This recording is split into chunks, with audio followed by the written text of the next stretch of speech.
Myself Anil Upadhyay and I am your English teacher. It is the book of class 10 first flight. I explained you first chapter. First chapter में लैंचो, जिसमें कि God में उसका कितना faith रहता है. And today I will explain you poem dust of snow and fire and ice. These poems are composed by Robert Frost. And here the first poem, Dust of Snow.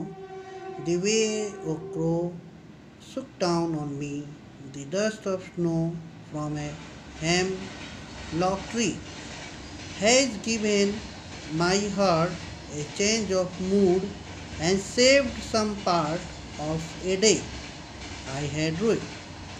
It means here composer, it means Robert Frost, explained that the time is so precious. So हमें इस समय का हमेशा पालन करना चाहिए और बीते हुए समय में ज़्यादा नहीं अपने को ले जाना चाहिए, क्योंकि बीता हुआ समय केवल हमें दुख या सुख की ही सहानुभूति देता है, उससे आने वाला कल हमारा नहीं सुधरेगा. इसलिए हमें प्रेजेंट के ही समय में अपने आप को रखना चाहिए. यहाँ जो पोएट है वो ये कहना चाहता है जैसे कि मैं एक पॉइजनियस प्लांट, हेमलॉक, एक तरह से वो स्मॉल फ्लावर उस पर लगता है, उसके नीचे ये खड़ा था और अपने किसी पुराने वाक़या में ये लगा हुआ था. पुराने कुछ चीज़ों को सोच रहा था और अपना कीमती समय को उसी में नष्ट कर रहा था.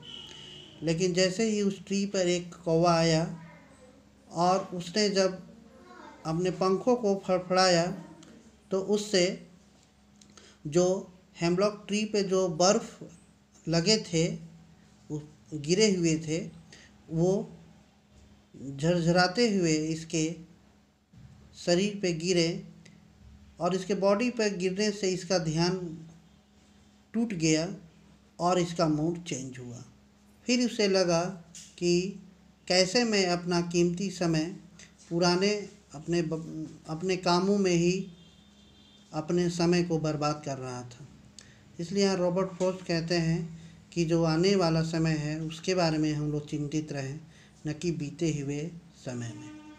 यहाँ पे कौवा और हेमलॉक ट्री के बारे में पोएट इसीलिए यहाँ इन शब्दों का यूज़ किया है, जिससे कि कौवा जैसे कि बहुत कम लोगों का ही प्यारा होता है और उसी तरह से ये जो धतूरे का पेड़ है वह भी कई लोगों के लिए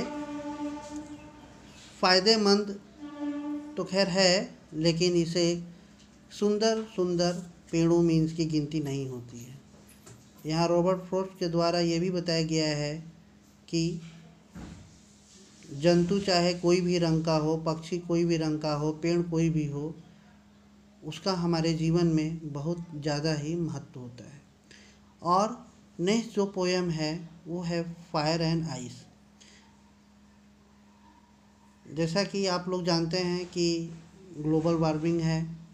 ग्लोबल वार्मिंग से बर्फ़ जो आइस मेल्टिंग होती है और उससे जो समुद्र तटीय जो कुछ ऐसे प्रदेश, ऐसे देश हैं जिनको हमेशा डूबने का खतरा रहता है.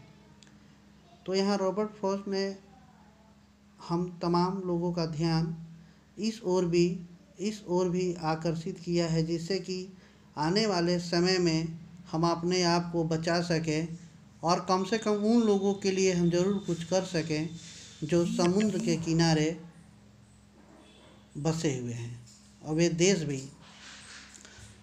Some say the world will end in fire, some say in ice.